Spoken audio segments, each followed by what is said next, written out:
ಇಲ್ಲ ಕೋಪಿಸ್ಕೊಂಡ್ಬಿಡ್ತಾರಲ್ಲ ಹೇಳ್ಬಿಟ್ರೆ. ನಾನು ಒಂದೊಂದ್ಸಾರಿ ಹೊರಟ ಏನಾರ ಹೇಳ್ಬಿಡ್ತೀನಿ ಹಳ್ಳಿ ಭಾಷೆಯಲ್ಲಿ, ತಕೋ ನನಗೆ ಟೀಕೆ ಮಾಡದ್ದು. ನಾನು ಒಂದ್ಸಾರಿ ಸುಮ್ಮನೆ ಈ ಗೋ ಮಾಂಸ ನಿಷೇಧ ಅಂತ ಒಂದು ಕಾಯ್ದೆ ತಂದಿದ್ದಾರೆ ಈಗ ಬಿಜೆಪಿಯವರು.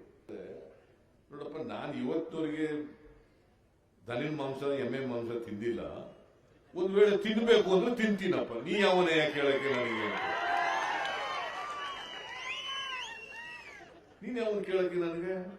ಅದು ನನ್ನ ಇಷ್ಟ, ನಾನು ತಿಂತೀನಿ ಅಂತ ಹೇಳೋದಕ್ಕೆ ಏನ್ ದೊಡ್ಡ ವ್ಯಾಖ್ಯಾನಗಳು, ಚರ್ಚೆಗಳು, ನನ್ನ ಮೇಲೆ ಟೀಕೆಗಳು, ಸೋಷಿಯಲ್ ಮೀಡಿಯಾದಲ್ಲಿ ನನ್ನ ವಿರುದ್ಧ ಏನಪ್ಪ ಎಲ್ಲ ಬಂದೇ ಬಿಡುದು ಅಂತ. ಈಗ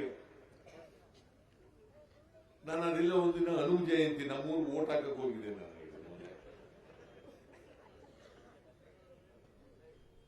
27ನೇ ತಾರೀಕು ಓಟ್ ಹಾಕಕ್ಕೆ ಹೋಗಿದ್ದೆ ನಮ್ಮೂರಿಗೆ. ನನ್ನ ಓಟ್ ಅಲ್ಲಿದೆ. ನಮ್ಮೂರಿನಲ್ಲಿ ನಮ್ಮ ಪಾರ್ಟಿ ಅವನೊಬ್ಬ ಊಟಕ್ಕೆ ಕರ್ಕೊಂಡು ಹೋದ. ನನಗೆ ಅವನು ಕೋಳಿ ಮಾಡ್ಬಿಟ್ಟವನ. ಯಾವತ್ತು ಹನುಮ ಜಯಂತಿ. ನಮ್ಮೂರ ಹುಡುಗ ಒಬ್ಬ, ಅಲ್ಲ ನಮ್ಮ KR ನಗರದವನೊಬ್ಬ, ಇವತ್ತು ನಾನು ಮಾಂಸ ತಿನ್ನಲ್ಲ ಕಣಣ್ಣ, ಹನುಮ ಜಯಂತಿ ಅಂತಂದ್ರೆ. ನಾನು ಹೇಳಿದೆ, ಹನುಮ ಹುಟ್ಟದ್ದು ಯಾರಿಗೆ ಗೊತ್ತು, ಯಾರಿಗೆ ಗೊತ್ತಿಲ್ಲ ನಮಗೆ. ಅದಕ್ಕೆ ಹಾಕಿ ಇವತ್ತು ಹನುಮ ಜಯಂತಿ ಅಂತ ತಿನ್ಬೇಡ. ಹನುಮ ಜಯಂತಿ ದಿನ ಮರಿ ಹೊಡಿತಾರೆ ಕೆಲವು ಕಡೆ. ಮಾಂಸ ತಿಂದ್ರೇನಪ್ಪ? ಹನುಮ ಜಯಂತಿ ಡೇಟ್ ನಂಗೆ ಗೊತ್ತಿಲ್ಲ ಅಂತ ತಪ್ಪ? ನಿಮಗ್ ಗೊತ್ತಾ ಹನುಮ ಯಾವತ್ತು ಹುಟ್ಟಿದ ಅಂತ ಗೊತ್ತಂದ್ರೆ? ಏನ್ ಅದಕ್ಕೊಂದು ಟೀಕೆ ನನ್ನ ಮೇಲೆ? ನಾವು ಒಬ್ಬನೇ ಸಿಕ್ಕವನು ಎಲ್ರಿಗೂ ಟೀಕೆ ಮಾಡಕ್ಕೆ.